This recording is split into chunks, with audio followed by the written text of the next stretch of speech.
Mesdames, Messieurs, bonsoir et merci de suivre le journal de la télévision du Burkina. À la une de l'actualité ce soir, entre pleurs et joie, les candidats au baccalauréat sont désormais situés sur leur sort.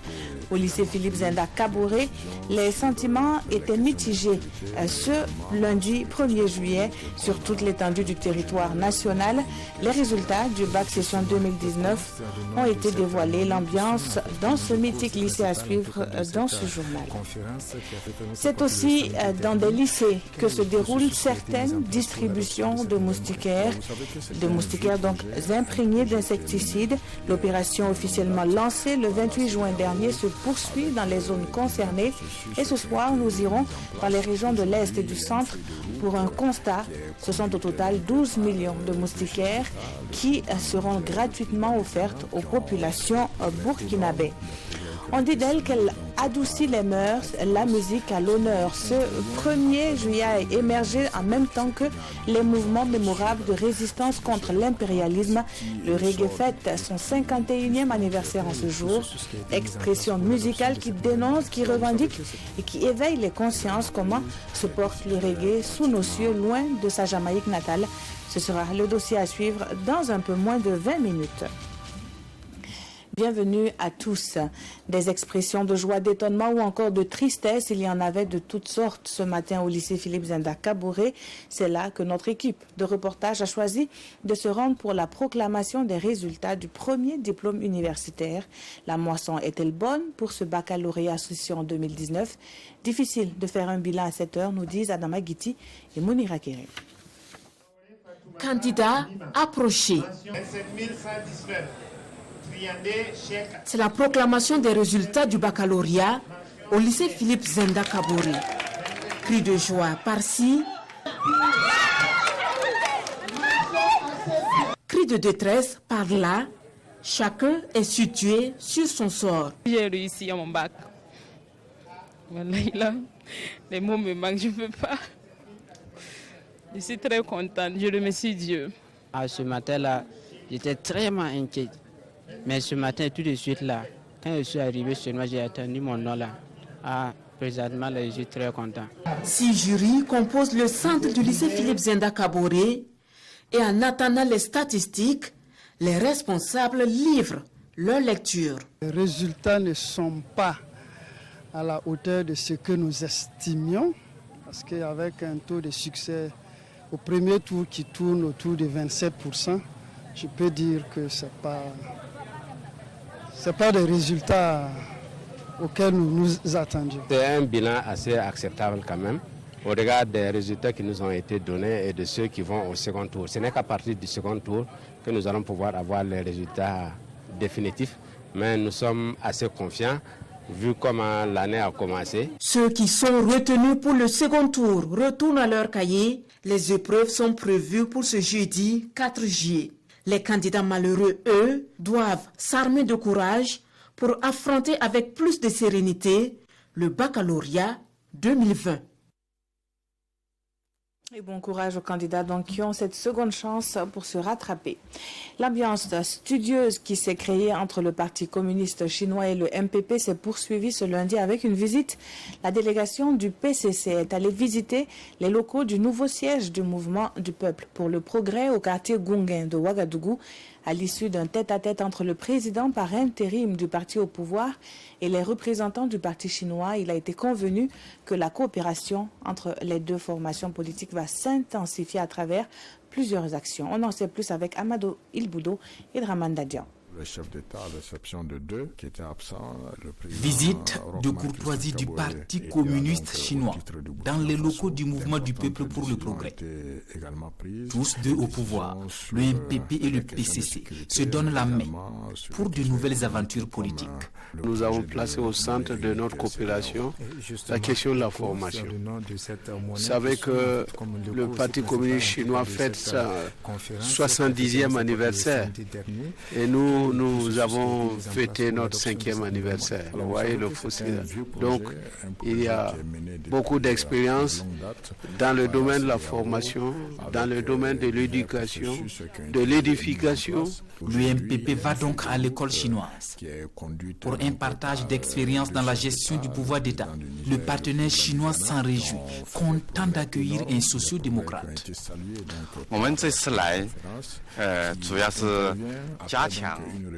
Notre visite est de renforcer l'échange d'expériences sur la gouvernance d'État et aussi sur l'expérience de l'édification du parti.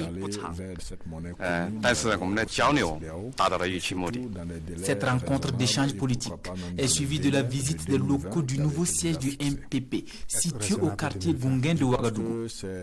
2020 n'est plus loin.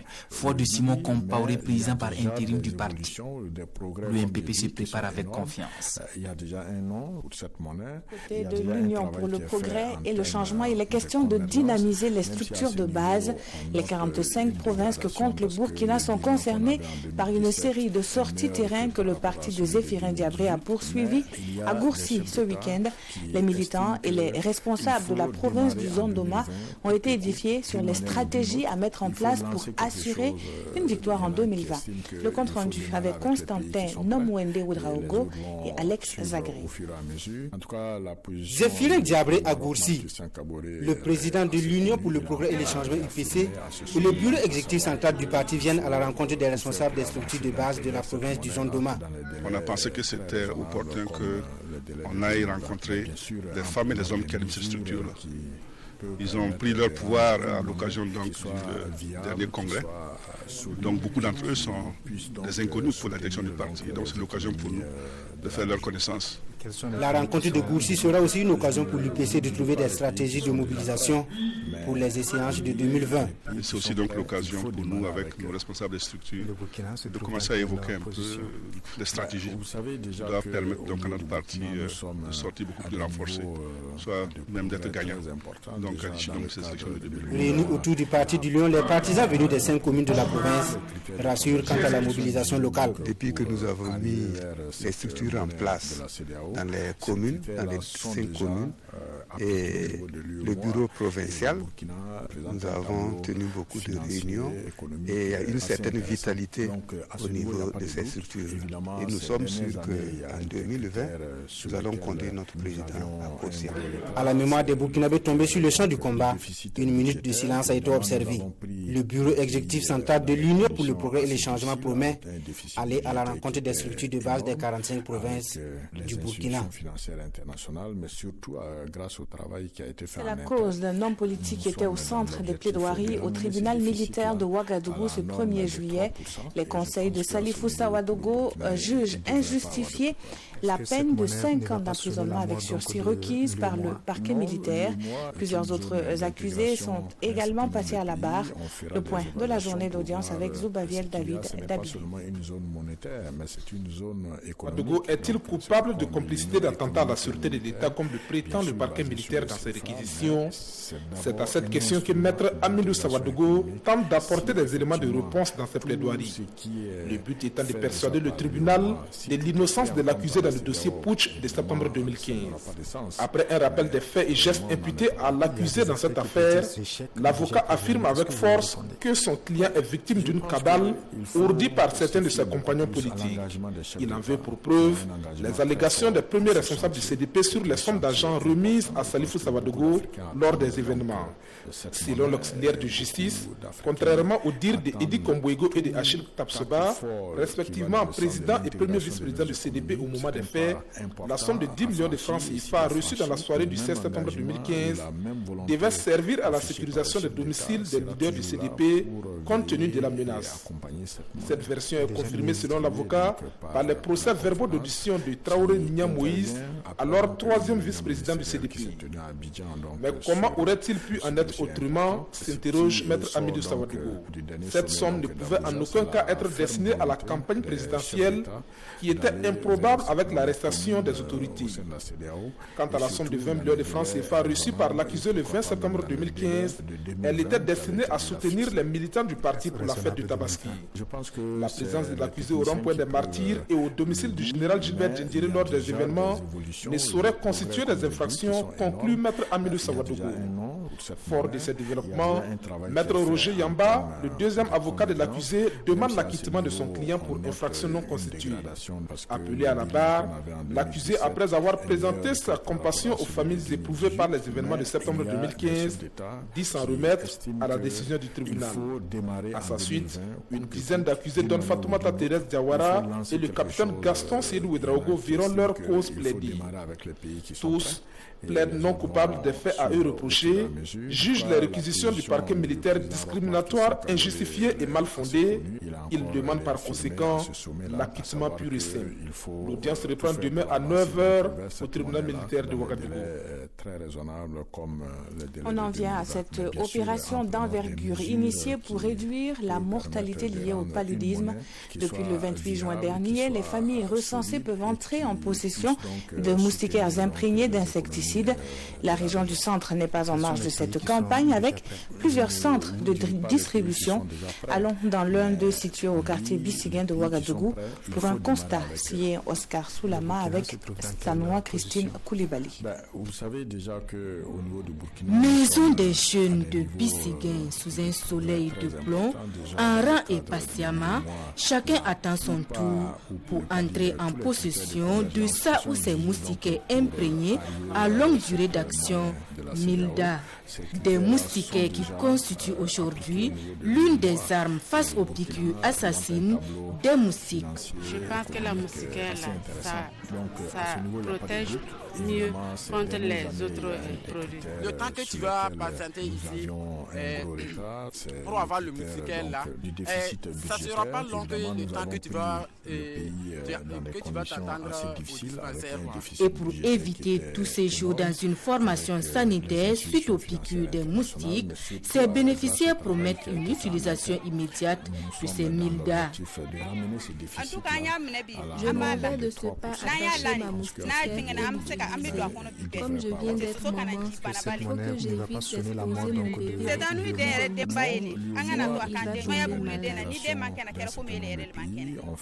Sinon, on a pris il y a 3 ans de cela. Alors, si c'était 2 ans. Et d'autres, ça déchire. Si quelque chose touche seulement, ça déchire. Il faut que tu attaches, il faut que tu coupes pour que ça arrive. Ici, sur l'aire sanitaire de Bissiguen, 13 500 ménages ont été dénombrés. 48 heures après le lancement de la distribution, plus de 5 000 ménages sont entrés en moustiquaire. Première remarque qu'il faut faire, que vous devrez faire aussi avec moi, c'est l'engouement au cours de la distribution. Ça veut dire que d'abord, la population connaît l'intérêt des moustiquaires dans la lutte contre le paludisme et bien d'autres. C'est même la dengue se transmet par les moustiques. Donc, quand on se protège contre le paludisme, on se protège du même coup contre la dengue. Donc, les gens connaissent déjà l'importance. Maintenant, c'est les modalités d'utilisation. Nous avons formé nos volontaires avec cette communication. Ça veut dire que la distribution se fait au même moment que les messages clés là se passent à l'endroit de la population. On nous a dit de déposer la moustiquaire une journée avant de l'attacher. Pour que les salles, nous ne devons la laver avec l'eau de javel, ni avec le savon communément appelé kabapou, mais avec le savon synthèque.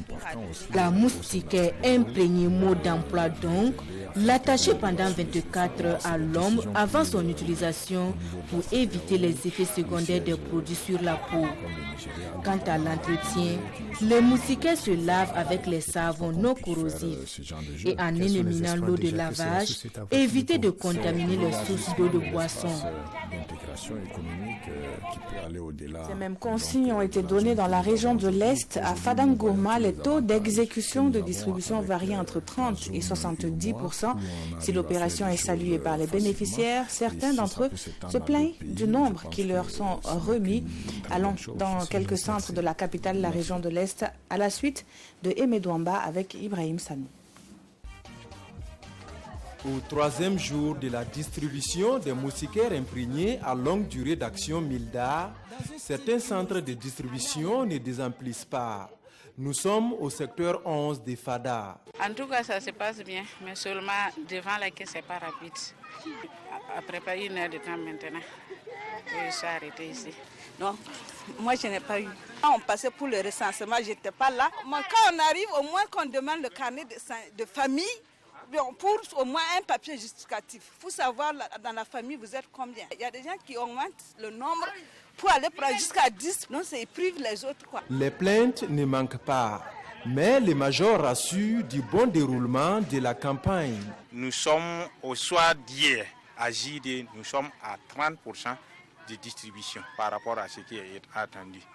Pour ceux qui étaient absents au moment lors du passage des agents qui dénombraient dans les maisons, bon, nous leur disions simplement que s'ils étaient venus plus tôt, on allait rendre compte un peu à la hiérarchie pour qu'ils nous donnent des consignes pour voir dans quelle mesure on pouvait les prendre en compte. Même constat au secteur 1 où l'affluence est des grands jours. Par contre, ici au CSPS numéro 1, il n'y a pas d'affluence. Quand je suis arrivé, on m'a bien accueilli et ils m'ont reçu aussi très tôt.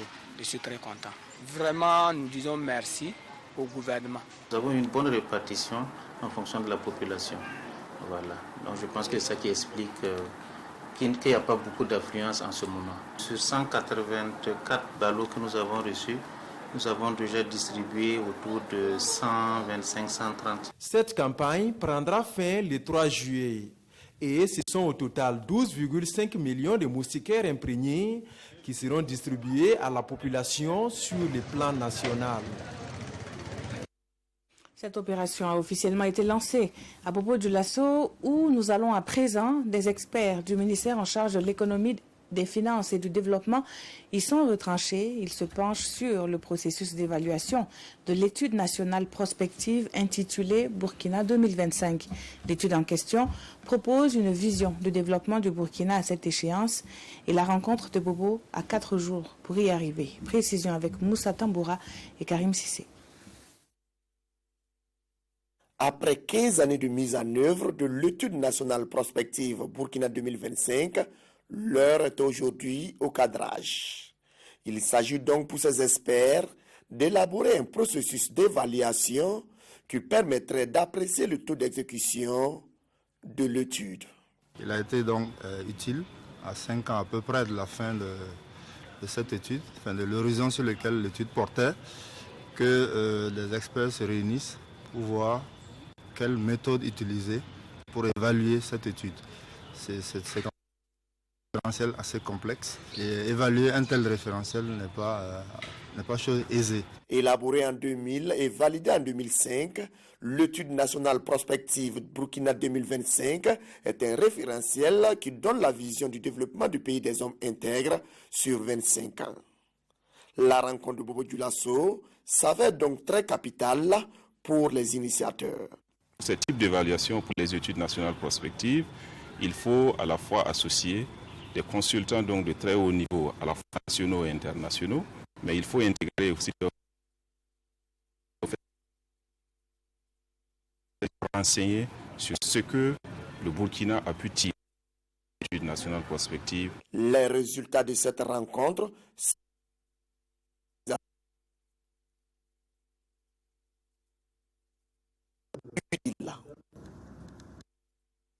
D'ici 2025, les villages du Burkina sortaient tous de l'ombre. Le développement par l'électrification rurale n'a plus rien à démontrer et c'est ce qui encourage l'agence burkinabé en charge de dérouler ses activités. 6 villages de la région du centre-ouest disposent désormais d'énergie électrique. La mise sous tension de ces localités va profiter à quelques 33 000 donc âmes. Elle a coûté la somme de 380 millions de francs CFA. L'inauguration avec Pamadrogo Jean Zongo et Vincent Kiandrobeogo. C'est l'un des grands chantiers au département de l'énergie. Sur le terrain, la couverture des zones rurales en énergie électrique avance progressivement. Par ce geste, Balélé d'eau plus 5 autres villages du centre-ouest sont désormais sous tension électrique. La mise sous tension donc, des 6 villages que nous venons de faire ce soir à Balélé d'eau constitue donc un grand pas dans la mise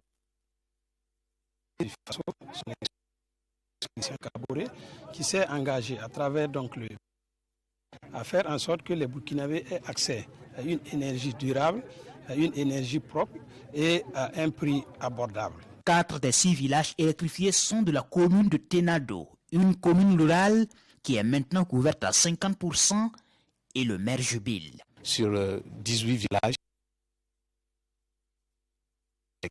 mais en tout cas,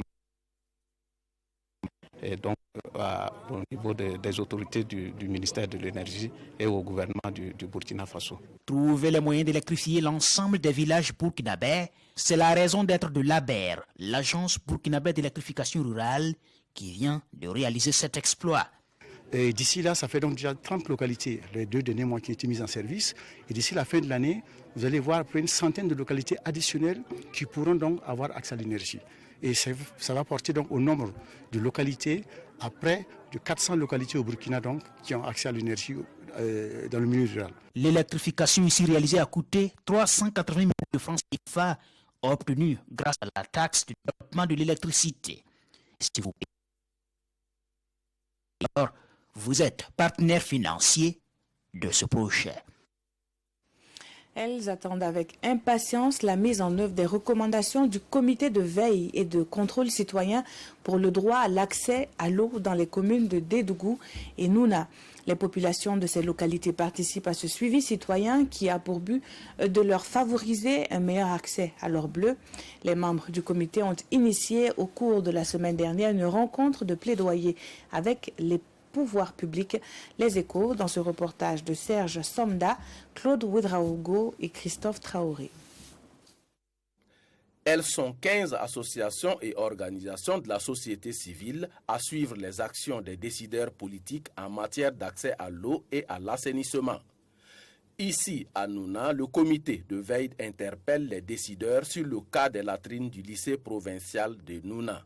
Nous interpellons les autorités administratives, politiques de la province à ce qu'il y ait au moins une quarantaine de latrines au niveau du lycée. Maintenant, l'échelonnement dépendra des possibilités. Ces interpellations ont été bien accueillies par les autorités de la province. Depuis 1983 que l'école a été construite, ainsi que les latrines, vraiment, vous ne pouvez pas rester sans réagir. Donc franchement, je suis vraiment dépassé. Et je pense que dans les jours à venir, nous allons travailler à ce que ces structures-là puissent être réhabilitées ou carrément reconstruites pour le bonheur des enfants. C'est une question qui taraudait tous les esprits. Mais bon, il n'y avait pas peut-être d'occasion institutionnelle, d'occasion formelle pour en débattre. Et lorsque il nous a été dit que notre commune est choisie, avec donc celle de Dédougou pour l'expérimentation, et nous pensons que ça tombait à propos. Le comité de veille de Nouna a appelé les services techniques et les associations qui œuvrent dans le domaine de l'hygiène de l'eau et de l'assainissement à participer à la sensibilisation des utilisateurs des latrines. Pour un autre plaidoyer, restons encore dans la région de la boucle du Mouhoun, où un phénomène à la peau dure, le mariage des enfants. Ce week-end à Dédougou, plusieurs leaders coutumiers et religieux se sont associés à la cause portée par l'ONG ASMAD. Ils sont invités à transmettre de manière continue des messages sur la problématique et les risques liés au mariage d'enfants dans leurs localités respectives. On en sait plus sur la démarche avec Netizoun Bationo et Christophe Traoré. S'engager formellement et faire bloc avec le gouvernement pour éradiquer le mariage d'enfants dans la boucle du Mouhoun, c'est ce qui réunit ces leaders coutumiers et religieux ici à Dédougou. Pour nous, il était important d'attirer leur attention sur ce phénomène et sur cette pratique néfaste qu'est le mariage des enfants. Il sera dans un premier temps montré encore une fois de plus les conséquences négatives qui peuvent survenir suite au mariage des enfants. Si ce matin nous arrivons à obtenir leur engagement, leur accompagnement, vraiment nous espérons que dans les jours à venir, nous pourrons vraiment pour l'abandon du mariage. Les autorités administratives de la région présentes à la cérémonie ne ménageront aucun effort pour accompagner de telles initiatives. Les participants, quant à eux, s'engagent pour l'atteinte des objectifs. Je crois que l'administration ne peut pas se mettre en marche et nous épaulons sérieusement tous ceux qui entreprennent des activités dans ce sens, dans le cadre de la lutte contre le mariage des jeunes filles. Beaucoup de choses se font déjà pour l'abandon du mariage des enfants, qui n'est vraiment pas bien. Toutes les communautés sont convenues, sont d'accord. En plus de la région de la boucle du Mouhoun, 4 autres régions du Burkina vont abriter des séances de plaidoyer. Combien d'entre vous savent que ce 1er juillet marque la journée internationale du reggae? Le genre musical né à la fin des années 60 souffle cette année sur 51 bougies. Né en Jamaïque, le reggae a très vite gagné du terrain grâce notamment à un certain Nesta Bob Marley. Au Burkina, loin de son Kingston natal, l'expression musicale est en questionnement. Quel futur pour le reggae? C'est la question qui a intéressé Betty Bienaon et Mireille Carole Tougma en cette journée internationale du reggae. Un sanctuaire de musique reggae. Le reggae, un genre musical qui a pris son envol en Jamaïque dans les années 60.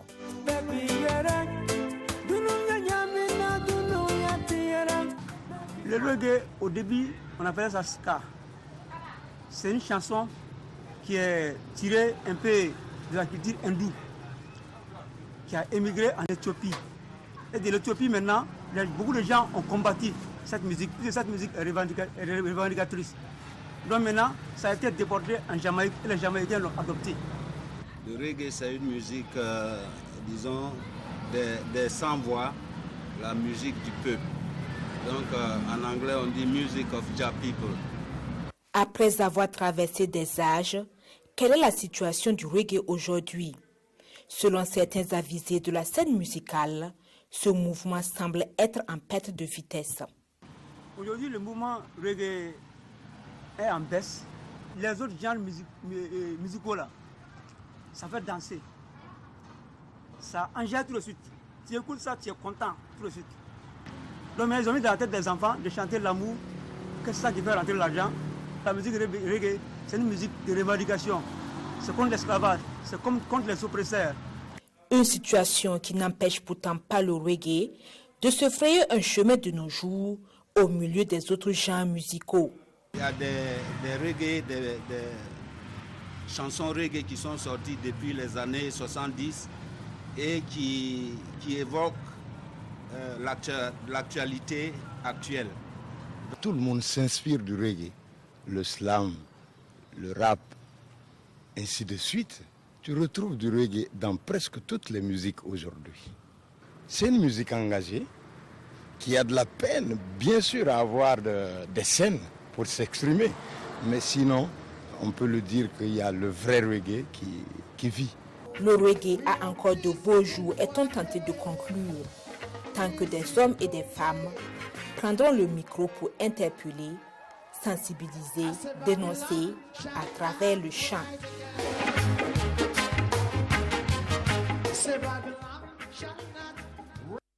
Dénoncer également ce qui se passe au Soudan, malgré les manifestants sont encore dans les rues, malgré donc la chute du président.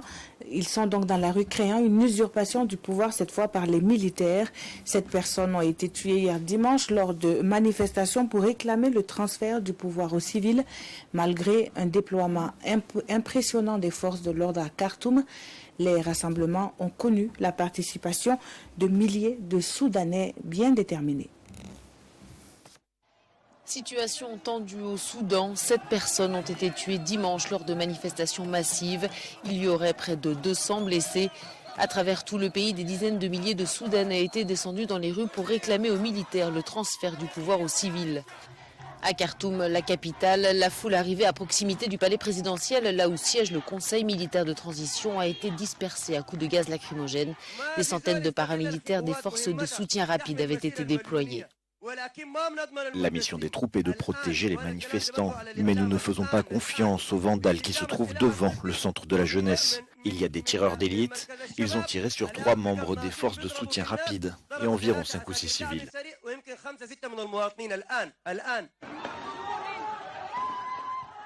Les rassemblements de dimanche sont les plus importants depuis la dispersion le 3 juin d'un sit-in de manifestants devant le QG de l'armée dans la capitale. Un drame qui avait fait des dizaines de morts et provoqué un tollé international. Malgré le bras de fer, les chefs de la contestation et le conseil militaire se disent ouverts à une reprise des négociations à travers une médiation de l'Éthiopie et de l'Union africaine pour dessiner les grandes lignes de la transition à venir. Merci d'avoir suivi ce journal qui s'achève. Très bonne soirée sur la télévision du Burkina.